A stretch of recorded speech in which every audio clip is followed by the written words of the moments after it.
Welcome back to beautiful Superstition Mountain.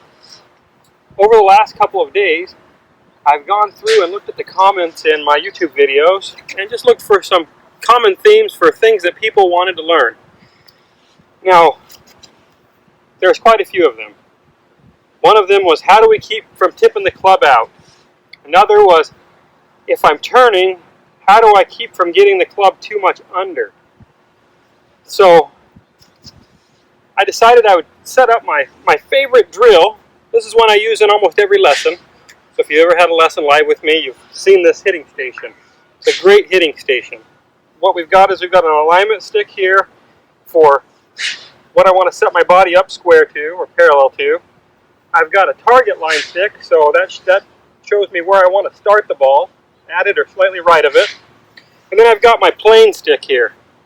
And depending on the club I'm swinging, I try to match that stick to the lie angle of the golf club. Okay?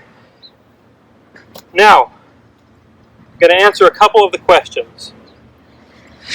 First question was, if I'm turning, how do I keep from getting the club stuck?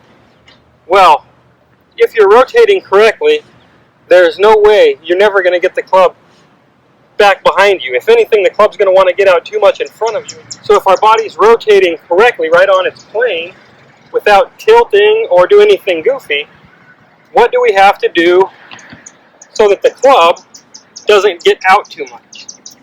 So if I stay the same height and all I do is turn back and rotate correctly, you can see that club is too far out.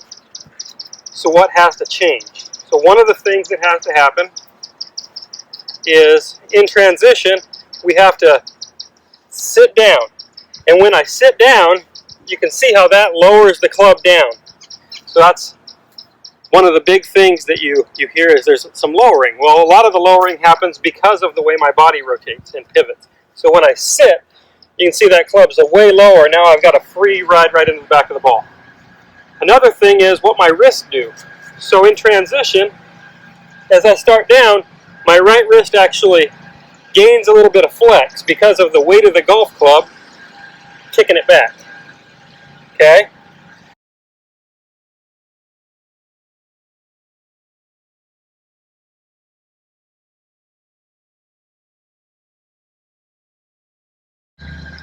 Now, one of the things I love with this drill is to practice feeling the exaggeration. So first thing I want to feel, if I'm a player who tends to slide my pelvis forward and tilt back and get the club coming too much from the inside, I want to feel the opposite. So I want to feel like I'm rotating, my left shoulder's more down, my left hip's more down, and the club goes more out here, okay? So now I feel I'm on the wrong side of the stick. So now what do? So now I do the same thing, but I feel like I let my right wrist and my left wrist work so that the club goes under the stick. Now this gets our pivot working on plane, us pushing into the ground correctly, and keeps the club from tipping out. So I like to start off slow. So you get set up here, rehearse the feel,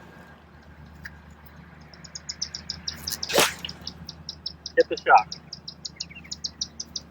And you'll be able to see that that ball started just to the right of the stick, drew back dead in line with it. Okay? So once I can get that to happen, do it again. Sit down, let the club stay back, hit the shot. If that's what you're doing, you'll never get too under, and you'll also keep yourself from tipping it out, because if I tip it out, I got a blockade in the way. So, do it again. Turn it back, sit down, hit it.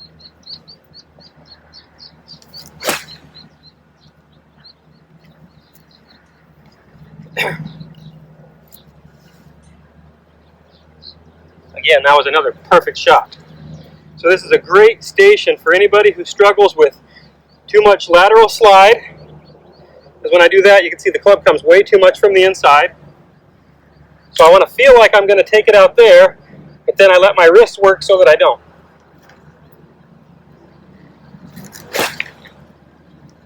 Okay, those are all perfect. So try this station out. It'll help you with